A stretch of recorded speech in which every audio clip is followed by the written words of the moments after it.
বিএনপির চেয়ারপারসন ও সাবেক প্রধানমন্ত্রী বেগম খালেদা জিয়া উন্নত চিকিৎসার জন্য যুক্তরাজ্যের লন্ডনে পৌঁছার পর ছেলে তারেক রহমানের নেতৃত্বে পরিবারের সদস্যরা তাকে স্বাগত জানান। সেখানে পরিবারের সদস্যদের সঙ্গে কিছু সময় ভাব বিনিময়ের পর বিমানবন্দর থেকে সরাসরি লন্ডন ক্লিনিকে নিয়ে যাওয়া হয় খালেদা জিয়াকে। বুধবার স্থানীয় সময় সকাল ৯টার দিকে তাকে বহনকারী এয়ার অ্যাম্বুলেন্স লন্ডনের হিথ্রো আন্তর্জাতিক বিমানবন্দরে অবতরণ করে। এ সময় বিমানবন্দরে তারেক রহমান, তার স্ত্রী ডাক্তার জুবাইদা রহমান ও তারেক রহমানের মেয়ে জয়মা রহমান তাকে স্বাগত জানান। এ সময় সেখানে একটি আবেগঘন পরিবেশের সৃষ্টি হয়। ৭ বছর পর মায়ের দেখা পেয়েছেন বিএনপির ভারপ্রাপ্ত চেয়ারম্যান।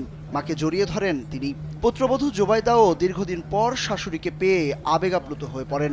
এরপর খালেদা জিয়াকে লন্ডন ক্লিনিকে নিয়ে যাওয়া হয়। বিষয়টি নিশ্চিত করেছেন বিএনপি চেয়ারপারসনের প্রেস উইংসের সদস্য শামসুদ্দিন দিদার। বেগম খালেদা জিয়াকে নিজের গাড়ি চালিয়ে ক্লিনিকে নিয়ে যান তারেক রহমান।